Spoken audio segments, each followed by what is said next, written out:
क्या भाटी ने कर दी जिंदगी की सबसे बड़ी गलती? क्या भाटी ने आत्मदाह का जो प्रयास किया था वो उन्हें ले डूबेगा?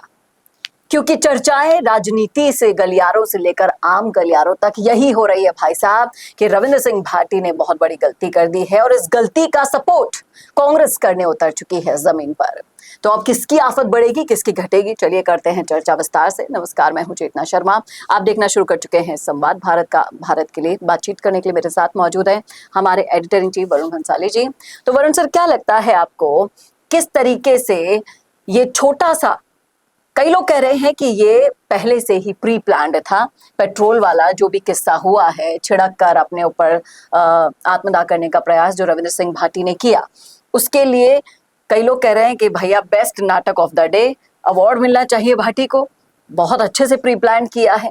और कुछ लोग कह रहे हैं कि एक जनप्रतिनिधि होने के नाते उन्हें ऐसे प्रयास नहीं करने चाहिए, जनता तक क्या मैसेज जाएगा? अब इस पूरे घटनाक्रम को आप किस तरीके से देखते हैं? दोनों सिक्के मैंने आपको बता दिए। आप सबसे पहले तो मुझे हंसी आती है इन सारी बातों पर। आप सोच कर देखिए कि जमीन नहीं मिलने की वजह से, नौकरी नहीं मिलने की वजह से, पूरी तरह से बर्बाद होने की वजह से कल को कोई मजदूर, कल को कोई किसान बाड़मेर का सच में ऐसा कुछ कर लेता तो ये सारे लोगों को थोड़ा सा दुख होता, या दिखाते दुख और फिर भूल जाते, क्योंकि उनकी तो कोई वैल्यू है नहीं उनकी नजर में।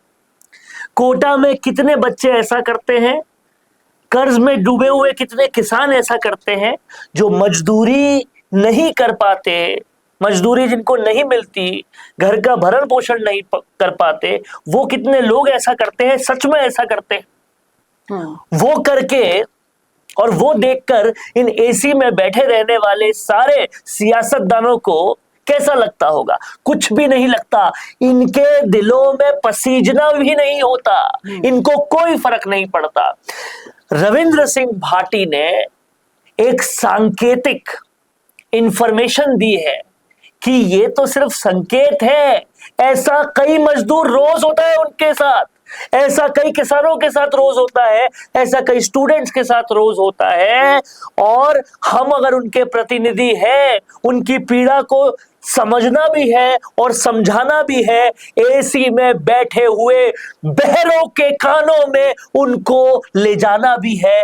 वो नहीं सुनते तो क्या किया जाए, उनके कानों में जू नहीं रेंगती तो क्या किया जाए। राइजिंग राजस्थान में बड़ा बड़ा मंडप लगाकर पैसे तो ले लेते हैं कंपनी से, पैसे लेने के बाद कंपनी को खुला छोड़ देते हैं, इनकी ओरण की जमीनों पे जाओ कब्जा करो, कंपनियां खोलो, मजदूरी इनको मत दो, मजदूर इनको मत बनाओ।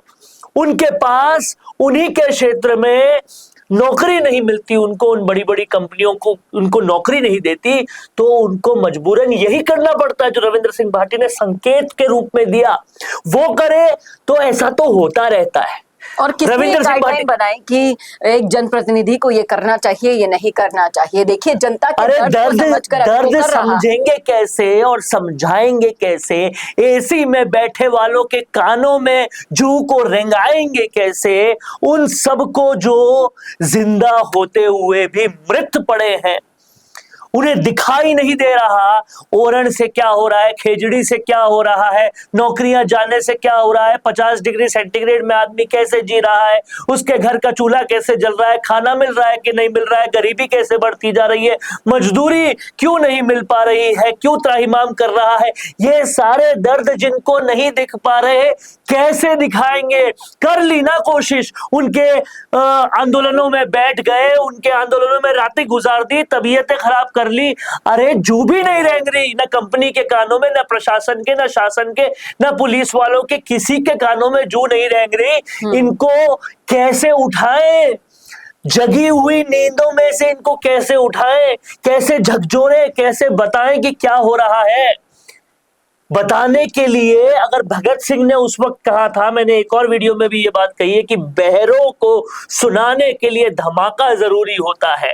वो बहरे उस वक्त तो बाहर के थे, ये तो हमारे ही देश के हैं। क्या करेगा आदमी, कैसे सुनाएगा? अब लोग कंपैरिजन कर रहे हैं रविंद्र सिंह भाटी और हनुमान बेनीवाल का। अरे हनुमान के लिए हनुमान बेनीवाल अच्छा काम कर रहे हैं, उनके लिए Barmer one of the constituencies है। रविंद्र सिंह भाटी के लिए सब कुछ बाड़मेर ही है, इसीलिए हनुमान बेनीवाल का ज्ञापन बस ले ले पुलिस वाले, उतना काफी है उनके लिए। लेकिन इनको काम करवाना, नौकरी दिलवानी है। नौकरी दिलवाएंगे कैसे जब सुनेंगे नहीं सामने वाले? तो उनको सुनाने के लिए कुछ करने की जरूरत होती है। अब वो सही किया गलत किया बहुत डिबेटेबल है, क्योंकि रविंद्र सिंह भाटी को बहुत लोग आइडल मानते हैं।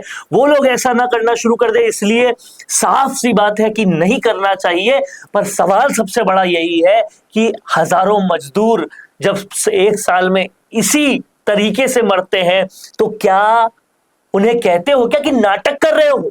जो काम कांग्रेस का था वो निर्दलीय रविंद्र सिंह भाटी ने किया, और भाटी का साथ देने अशोक गहलोत से लेकर गोविंद सिंह डोटासरा तक कूद पड़े बीजेपी को घेरने के लिए। क्या लगता है आपको इससे कि भाटी वैसे भी सबको पता है कि बीजेपी की विचारधारा रखते हैं, उसमें जाना चाहते हैं, लेकिन कांग्रेस जब सपोर्ट में उतर आई है तो पलड़ा ज्यादा भारी हो गया है? आप मेरी बात समझिए, जो बीजेपी में जाना चाहते थे वो मजदूरों के लिए उसी पार्टी के विरोध में अगर उतरे हैं, तो यानी कि वो इंसान मजदूरों के लिए सोचता तो है जी। अब सही काम में कांग्रेस साथ दे या कोई साथ दे, ये काम कांग्रेस को खुद को करना चाहिए था, वो नहीं करती, तो वो साथ दे रही है तो अच्छी बात है। देखिए, कांग्रेस को तो इस वक्त जरूरत है अच्छे जनप्रतिनिधियों की, लेकिन रविंद्र सिंह भाटी को यह सोचना है कि सिर्फ राजनीति के फायदे के लिए की जाने वाली चीजें कांग्रेस के साथ जुड़ के करनी चाहिए या नहीं करनी चाहिए, और कहीं ना कहीं इसके बाद ही उन्हें कोई डिसीजन लेना चाहिए, क्योंकि कई लोग उनके साथ आएंगे, कई लोग छूटेंगे, लेकिन मजदूरों को नौकरी मिल रही है। तो सिर्फ ट्विटर जंग करने के लिए उतरी है। वैसे आप देखा जाए तो धरातल पर सिर्फ भाटी नजर आएगा जो मजदूरों के दर्द को अपना समझकर इस लेवल तक आ गया है कि अब तो कुछ भी हो जाए, चाहे कितने ही दिन इस तपती धूप में अपने आप को तपाना पड़े, कुछ भी हो जाए, लेकिन मजदूरों का हक लिए बिना वो उस जगह से हिलने वाले भी नहीं है। उन्होंने साफ कर दिया है, बशर्ते कांग्रेस का जिगर भी नहीं है कि वो इस धरना प्रदर्शन में उनका साथ देने जमीन पर उतर जाए। ट्विटर जंग करना एक अलग बात है, मौके पर सियासत करना आप तो सोचिए, कांग्रेस की आप बात कर रहे हैं,